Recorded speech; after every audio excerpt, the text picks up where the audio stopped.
தொடர்பாக வரும் 9ஆம் தேதி சட்டமன்ற அனைத்துக் கட்சி கூட்டம் நடைபெறும் என சட்டப்பேரவையில் முதலமைச்சர் ஸ்டாலின் அறிவிப்பு. நீட் தேர்வு சமூக நீதிக்கு எதிரானது என்றும் குற்றச்சாட்டு.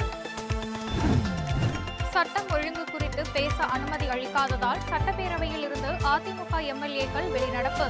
நீட் தேர்வை வைத்து திமுக அரசியல் செய்கிறது என எடப்பாடி பழனிசாமி குற்றச்சாட்டு.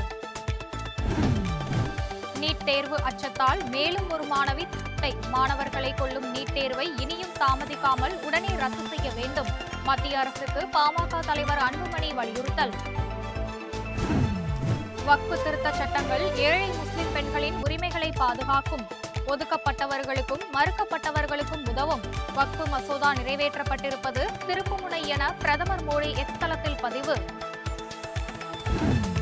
கடந்த ஆண்டு காவலர் தேர்வுகளை நடத்தாமல் இளைஞர்களின் ஓராண்டை திமுக அரசு வீணடித்துள்ளதாக பாஜக மாநில தலைவர் அண்ணாமலை கண்டனம். 2024ஆம் ஆண்டு அடிப்படையிலேயே வயது வரம்பை நிர்ணயித்து மாற்று அறிவிப்பு வெளியிடுமாறும் வலியுறுத்தல்.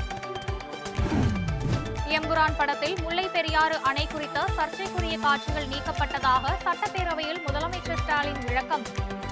சென்சாரில் நீக்கப்படவில்லை, எங்கள் கவனத்துக்கு வந்ததும் காட்சி நீக்கப்பட்டுவிட்டது என பேச்சு. மத்திய ஆட்சியில் திமுக 18 ஆண்டுகள் பங்கு வகித்த போதும் கச்சத்தீவை மீட்க எந்த ஒரு நடவடிக்கையும் எடுக்கவில்லை. தேர்தல் நேரம் என்பதால் இந்த பிரச்சனையை கையில் எடுத்து உள்ளார்கள் என நாம் தமிழர் கட்சியின் சீமான் குற்றச்சாட்டு. இலங்கை சென்றுள்ள பிரதமர் மோடி தமிழ்நாட்டு மீனவர்களை விடுவிக்க அந்நாட்டு அரசுடன் பேச்சுவார்த்தை நடத்த வேண்டும். ராமேஸ்வரம் மீனவர்கள் வலியுறுத்தல்.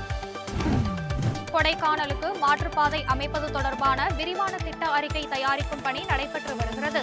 சட்டப்பேரவையில் அமைச்சர் ஏவ வேலு தகவல்.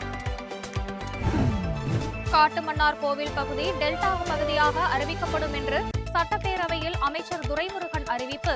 சாத்தனூர் அணையில் புதிய சுற்றுலா மாளிகை கட்ட 5 கோடி ரூபாய் நிதி ஒதுக்கீடு செய்து உத்தரவு.